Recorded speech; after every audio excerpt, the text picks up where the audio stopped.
Hello everyone, welcome back to another informative video. In this video, I'm giving you an update plus sharing a very important activity that I'm about to do. As you can see, I have my spray bottle here along with my watering can, and in my spray bottle I have 20-20-20 soluble fertilizer mixed with copper-based fungicide, right? And the reason why I decided to use or to apply fungicide is that, as you know, I have mesh, right, shade cloth on the top. So when the rain falls, uh, some droplets can actually come through, right? When the holes basically gets saturated, right? So those droplets cause uh the leaves to get wet, and as you can see, I don't even necessarily have to water the seedlings, right? The growing mix it is already wet, so I'm not going to basically water it per se because it needs watering. What I'm going to do is I'm going to apply the fungicide as well as the 20-20-20 fertilizer for nutrients, right?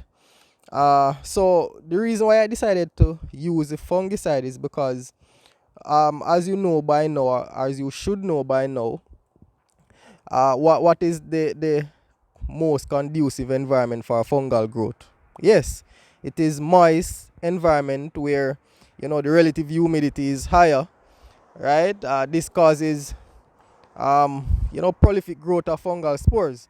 So I am not having a fungal attack now, but I'm trying to do a preventative spray, right? So because I know that the rain fell and it basically creates that kind of moist environment here, especially at the level where the seedlings are, with the growing mix being wet for a few days now, and the leaves also, right? I don't want any growth of any fungal spores, so I'm going to basically spray the copper-based fungicide to maybe kill any spores that are developing, and as a preventative measure as well. So this is something that you need to do also when you are growing your seedlings, right? Because you never know, even though the seedlings look pretty now, within a few hours or within a couple of days you might see the fungal spores manifesting themselves and causing your leaves to look brown and all of that. So whenever you if and then this is basically specific to if your seedlings are basically like getting wet, and as I said, I'm using the shade cloth, so some amount of water came through, right? And that is basically one of the disadvantage of using the shade cloth on the top, right? You could also because what I could have done also is put the plastic, the greenhouse plastic, UV plastic on the top, and then put the shade cloth beneath the plastic, and the plastic would prevent the rain from coming in. But I didn't have any plastic, right? So and my main aim or my main objective was basically to block out some of the sun, right? So I just decided to use the shade cloth, right? Which is doing well so far, as you can see. So so let us look what is going on. As you can see, this that you are seeing here is leaf miner on the leaf, and I think it's basically controlled now. This is basically what was there from the last time. As you can see, the leaves, they are very clean, right? They are green in color, right? And they are developing very, what I would say, stocky, as in very compact, right? So yeah, that is it for the tomato. They are looking well. And look at the cabbage. The cabbage leaves, they are getting broader, right? Looking very nice, right? Um, of course, we have some space there, as you know. Uh, those seeds are not going to germinate, or some of them germinate and then they basically die, right? And this right here, my friend, this is the Scotch bonnet pepper, right? So, I'm actually happy with the germination rate, right? Because at the end of the day, even I wouldn't have enough space to plant all of them.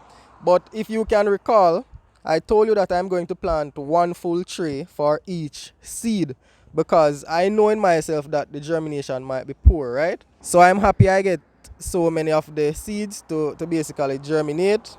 And again, even if I'm not going to plant all, it is still good to have a few left back because you can still have mortality when you plant, right?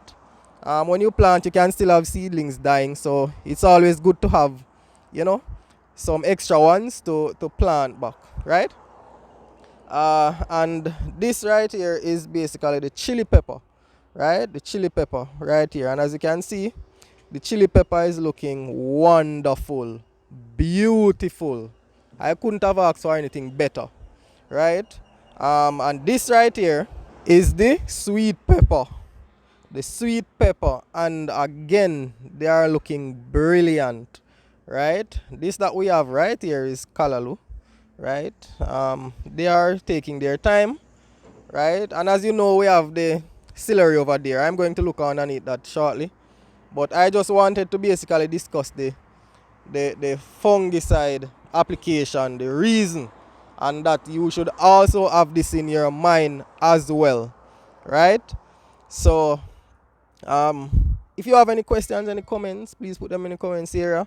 As usual, please subscribe to my channel, right? Please support my channel, and I hope you learn something today. I'll see you again in another video. Bye bye.